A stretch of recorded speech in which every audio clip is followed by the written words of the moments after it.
ابن عساکر نے اس واقعے کو نقل کیا ہے.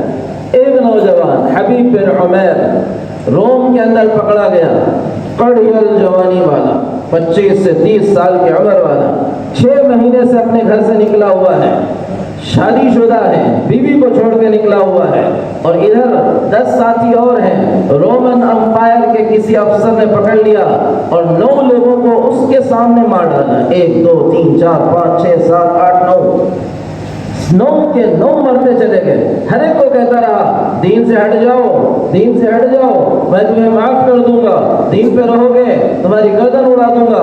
وہ سب کہتے رہے اللہ نے 1 جان دی ہے، 1000 دیتا اللہ کو ہم قربان کر دیتے. وہ 10ویں پر رکا حبیب بن عمیر پر، کہنے لگا اگر میں نے اس کو بھی مار ڈالا تو میرے لوگوں کے دلوں میں بات جائے گی کہ دیکھو اتنا دین پکا ہے ان لوگوں کا کہ یہ مرنا تو پسند کرتے، اپنے دین سے ہٹنا پسند نہیں کرتے. اپنے وزیروں سے کہنے لگا میں بتاؤں گا ان لوگوں کو کہ ان کا دین پھس پھسا ہے، کوئی طاقت والا نہیں ہے. اس نے حبیب بن عمیر کو سامنے کھڑا کیا، کہا حبیب میں تجھ سے کہہ رہا ہوں اگر تو اپنے دین سے نہیں ہٹا تو تیرا بھی یہی ہوگا حال جو ان کا ہوا ہے. حبیب بن عمیر کے وہی جملے، 1 جان اللہ نے دی ہے. حبیب بن عمیر سے کہہ رہا ہے کہ اے حبیب اپنے دین سے ہٹ جاؤ ورنہ تمہارا بھی وہی ہوگا جو ان 9 لوگوں کے ساتھ کیا گیا ہے. اور کہہ رہے ہیں 1 جان اللہ نے دی ہے، 1000 جانیں اللہ دیتا تو میں اللہ پر خوشی خوشی قربان کر دیتا. تو کہنے لگا جو آدمی موت سے نہیں ڈرتا وہ آدمی مال کے چکر میں آ جاتا ہے، پیسہ اس کے ایمان کو خرید لیتا ہے. اس نے کہا اچھا ٹھیک ہے ایک کرسی ان کے لیے لگاؤ. کرسی پہ بٹھا دیا، کہ ہمارے ساتھ ایک ڈیل کرو. کہ کیا ڈیل ہے؟ کیا ڈیل یہ ہے کہ ہم تمہیں اپنی حکومت کا آدھا حصہ لکھ کر دے دیتے ہیں کہ تم اس کے بادشاہ ہو، بس ایک شرط ہے اپنے دین سے ہٹ جاؤ. او نوجوانوں سنو، او میرے بھائیوں سنو، 5000 پر ایمان کا سودا کرنے والی امت، 2000 پر ایمان کا سودا کرنے والی امت، 1000 پر جھوٹی گواہیاں دینے والی امت، چند پیسوں کے لیے سنتوں کا جنازہ نکالنے والی امت، ان کے آباء و اجداد کیا تھے؟ وہ کہہ رہے ہیں حبیب کہ تو مجھے آدھی حکومت کی بات کر رہا ہے، خدا کی قسم ہے ساری دنیا میرے قدموں میں لا کر رکھے گا اور مجھ سے ایمان کا سوال کرے گا تو ٹھوکر مارتا ہوں ایسی دنیا پر اور ایسی حکومت پر. وہ کہنے لگا اسے جیل میں بھیج دو، اسے بھیجو جیل میں. اور وہ اٹھ کر وہاں سے، بھئی آپ متوجہ رہو ادھر متوجہ، آپ اس کو بھیج دو جیل میں. اور دوسری طرف کہا اٹھ کے وہاں سے سیدھے اپنی بیٹی کے پاس گیا اور بیٹی سے کہہ رہا ہے، اپنی حصے کی بیٹی سے کہ بیٹی، وہاں تو شرم و حیا کی کوئی بات ہی نہیں تھی، ایک عرب کا نوجوان ہے، کڑیل نوجوان، کوئی بوڑھا آدمی نہیں ہے، پکی جوانی میں ہے، تو اگر اسے گناہ کے لیے اکسا لے اور اپنے ساتھ اس کو مطلع کر لے تو جو مانگے گی میں وہ تجھے دے دوں گا. روم کا حسن ویسے ہی مشہور ہوتا ہے. وہ کہنے لگی ابا میرے حسن کے چرچے پورے مملکت اور حکومت میں ہیں، اس حسن کے سامنے وہ کتنی دیر ٹک پائے گا. اس نے ایک کمرہ تیار کروایا، ساری فحش تصویریں لگوا دی، شراب اور ہر چیز وہاں پر جمع کروا دی، اور ایک طرف سے حبیب بن عمیر کو جیل سے نکال کر اس کمرے میں ڈالا.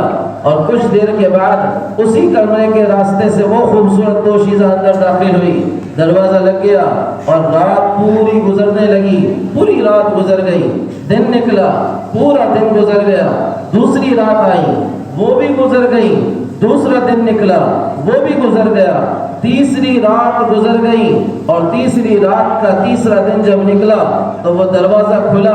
یہ بادشاہ وقت کا افسر اپنی اس گمان میں کہ میری بیٹی نے تو اس کے ایمان کے جنازے نکالے، کیا اس کو دفن بھی کر دیا ہوگا، 3 راتوں میں اس کی حالت کیا کر دی ہوگی کہ یہ اپنے ایمان کو کچھ نہیں رکھا، باقی رکھا ہوا ہوگا. اور ادھر وہ دروازہ کھلا اور وہ پیر پٹکتے ہوئے باہر نکلی اور اور سیدھے آ کر اپنے باپ کے کپڑوں کو پکڑ کر اس کو جھنجھوڑ کر کہنے لگی یا ابی الی این ارسلتنی، او ابا کس کو بہکانے کے لیے بھیجا تھا؟ الی حجر ام مدر، وہ کوئی پتھر نہیں بلکہ لوہے کی چٹان ہے، لا یتکلم ولا ينظر ولا يسمع، نہ بات کرتا ہے نہ نظر اٹھاتا ہے نہ بات سنتا ہے۔ تو جو اپنے عقیدہ اور ایمان کا اتنا پختہ اور اتنا پکا ہو، میں اکیلی روم کی شہزادی اور حسینہ نہیں بلکہ سارے روم کی حسینائیں بھی اگر اس کے قدموں میں ڈال دی جائیں گی تو وہ اپنے ایمان کی حفاظت کر کے نکل جائے گا۔ وہ یہ تھے تو آبا وہ تمہارے ہی، پر تم کیا ہو۔ ایمان کی یہ طاقت تھی جو ہر گندگی سے نکال لیتی تھی۔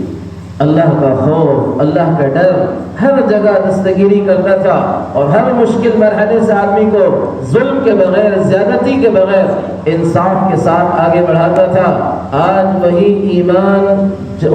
ایمان اپنی آخری سانسیں لے رہا ہے، ہمیں احساس بھی نہیں ہے۔ وہی ایمان مٹ رہا ہے، وہی کلمہ دفن ہو رہا ہے، وہی کلمہ اپنی حقیقتوں کو کھوئے ہوئے ہے، وہی کلمہ اپنی حقیقت سے دور جا رہا ہے۔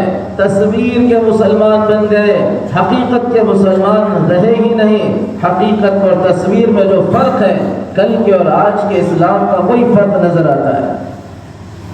اس پورے محل کے اندر، اس پوری عمارت کے برابر ایک شیر کی فوٹو لگا دی جائے، ایک چھوٹا بچہ بھی اس کے ساتھ کھیلے گا، اور یہی کسی کھیت سے ایک چھوٹا سا شیر بھی نکل کر آ جائے تو آپ کے ساتھ میں بھی پہلے بھاگوں گا۔ دونوں میں حقیقت اور فرق تصویر کا ہے کہ ایک صرف شکل ہے، ایک حقیقت ہے۔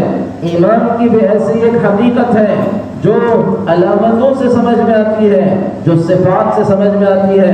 زندگی خوف پہ گزرتی ہے، خشیت پہ گزرتی ہے، اخلاص پہ گزرتی ہے، اللہ کی فرما برداری پر گزرتی ہے، نبی کی سنت پر گزرتی ہے، نماز پر گزرتی ہے، دین اور دین کی محنتوں پر گزرتی ہے۔